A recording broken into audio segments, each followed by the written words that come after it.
Sherwin Pekin, sales manager for Himmel Anglophone Africa. Many people seeking solutions to some of the biggest problems of the country. Now to this, the Human Sciences Research Council says 1 in 3 women in South Africa has experienced physical violence, and unresolved trauma has long-lasting effects.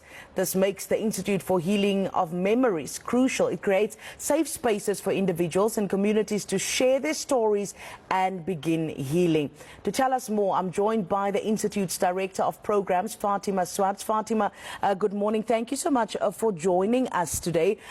Talk to me about how far we are as a country when it comes to healing and the impact that it has if we continue to carry the trauma even through generations on the society that we live in today.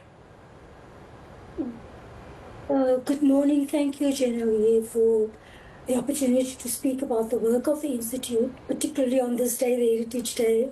I think to ask the question how far we are on the healing journey of the country, it's a very difficult question to answer, because the impact of systemic violence continues every day. It is compounded. You know, we have a generational woundedness in our nation that goes way back to colonialism, slavery, up until present day, poverty, etc., and so on, gender-based violence. So when we look at the state of our nation's health, our well-being, it is at different levels. It is in some parts very neglected, and in other ways it is very advanced.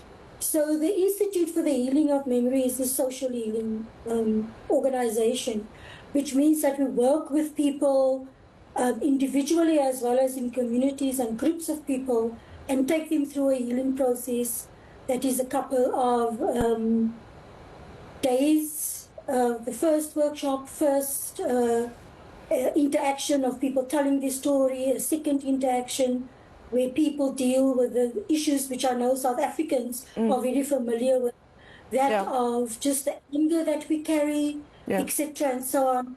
And then, of course, we do community dialogues. I mean, after this interview, will go to our heritage program, which is a dialogue with military veterans and young people. And it is that unknown, and it's a part of our healing journey which we have neglected in terms of the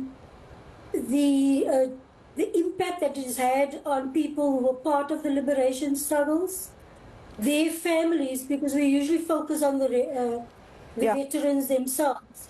But there was a whole network of people that supported the work. Yes, absolutely. My apologies for interjecting there, Fatima. I'm interjecting there because I want you to focus on one of the aspects that you are mentioning now in the interest of time. 30 years into democracy, we still see, and you are referring now to apartheid-era trauma as well, that in many instances still weighs so heavy on South Africans. We have a lot of dialogue on a national level. We've had some programs, some restoration programs as well. But you mentioning workshops. Do you think that we need to shift our focus from healing as a nation to perhaps healing as communities and having smaller focused workshops and dialogues about it? Just briefly. Definitely. Our approach is a community approach, where in our endeavor to accompany people on the healing journey, it is about empowering people to take control of their lives and to reinvigorate communities to take people's power, you know, so that they can change and input on how they see their community in terms of developing it in a way that is best for their well-being. We have too many top-down approaches, you know, and we have disempowered our communities. I think one of the biggest issues like today we should be celebrating is our history of resistance. And healing and resistance as a relationship, you know, as well as justice. So I hope with this national dialogue that is in progress, that it will become a community-driven process. Well, yeah. That we will listen to the voices of the people once again. I quickly want to get to this. Time is unfortunately against us today, Fatima, so hence I'm rushing a bit. The statistics on gender-based violence and child abuse are staggering.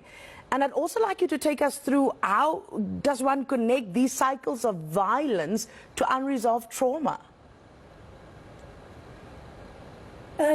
So these cycles of violence, and I think particularly on gender-based violence, which comes back, and it can also be linked to our apartheid years and before, where how men were treated and how they then go back and treat, because that is what trauma does. If you don't resolve it in yourself, that you are going to become a perpetrator of violence in whichever other form. And I think that is the most important thing of shifting there, working both with people who have perpetrated violence against women and those who are victims of, and that is important for us in terms of our approach to the work.